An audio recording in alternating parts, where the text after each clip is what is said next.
នេះធ្វើការកក់សក់ដុសខ្លួនឲ្យកូនស្រីបើនាងខ្ញុំហើយក៏ឆ្លៀតប្រាប់ពីកន្លឹះវិធីកុំឲ្យសក់កូនពាក់ហើយពិបាកសិតពេលដែលយើងកក់សក់ឲ្យកូនហើយអញ្ចឹងពេលខ្លះគូจะពាក់សក់ហើយគឺពិបាកសិតសក់ទៀតចាំបងអូនត្រូវប្រើជាមួយនឹងកក់សក់ដុសខ្លួនម៉ាក់កុមារឈានមុខហើយឲ្យសក់ហ្នឹងគឺអត់จะពាក់ទេហើយរលោងដុសក្រាស់ហើយអត់រមាស់ក្បាលហើយយើងមានតិចនិចបន្ថែមមួយទៀតគឺពេលដែលបងប្អូនចាកក់សក់ចាវិធីសាស្ត្រកន្លឹះងាយងាយនេះម៉ាក់ដាក់អត់ទាន់បានដឹងចាអាចថាគាត់ពិបាកក្នុងការសិតសក់កូននឹងទាញចាទាញកក់ឲ្យកូនរបៀបថ្នមចុះមកអញ្ចឹងសក់អត់ជ្រុះហើយស្រួលសិតស្រួលអីមកចប់អត់ទៅពាក់អត់អីបើពីក្រោយវិញពីក្រោយអត់លើកញ៉ៃឡើងទៅអញ្ចឹងទេបងប្អូនទាញទម្លាក់អញ្ចឹងចុះមកដូចយើងទាញពីមុខសំបេអញ្ចឹងមកឲ្យដល់អាក្រោយយើងសក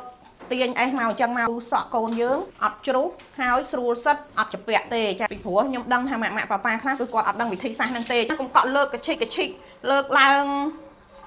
កក់ញ៉ៃអញ្ចឹងគឺសក់កូនជ្រុះជាប់ជាពាក់ពិបាកសិតណាស់ខ្លួនហើយត្រូវរើសសាប៊ូដែលត្រូវសម្រាប់សក់របស់គាត់ដែលមានគុណភាពប្រសិទ្ធភាពនោះគឺសាប៊ូម៉ាក់កុមារឈានមុខរបស់ខាងនាងខ្ញុំណាធានាជុំគុណភាពហ្មងព្រោះយើងសម្រាប់សម្រាមជាមួយនឹងវត្ថុធាតុដើមដែលល្អសមស្របទន់ភ្លន់សម្រាប់ស្បែកជ្រក់កុមារហើយមានប្រសិទ្ធភាពសម្រាប់សក់គាត់បំបត្តិបញ្ហាលំមាស់កែលើស្បែកក្មេងកមលំមាស់អត់មានជ្រុះសក់អត់មានអីទេឃើញឯងបូនហៅថាឡើងទន់រលោងស្រួលតែម្ដងអាកក់សាប៊ូកុមារឈានមុខហើយជាមួយនឹងវិធីសាស្ត្រកន្លឹះងាយឲ្យសក់កូនយើងបានល្អនិយាយទៅមុនដែលកក់សាប៊ូខ្លួនឯងនេះបងប្អូនណាគឺសក់គាត់ដុសសក់គាត់អត់ក្រាស់ចឹងទេហើយអត់មានទម្ងន់ចឹងទេហើយមិនរលោងចឹងទេបន្ទាប់ពីប្រើតែរបស់ម៉ាក់គាត់មកមើលសក់នេះសក់ទុនរលោងដុសក្រាស់ហ្មងចាបាទគាត់កើតមកសក់រយហ្នឹងឲ្យដុសតិចទេតែតាំងពីប្រើកុមារឈានមុខមកនេះចាក់ដុសវែងដល់ចង្កេះហើយក្រាស់មានទម្ងន់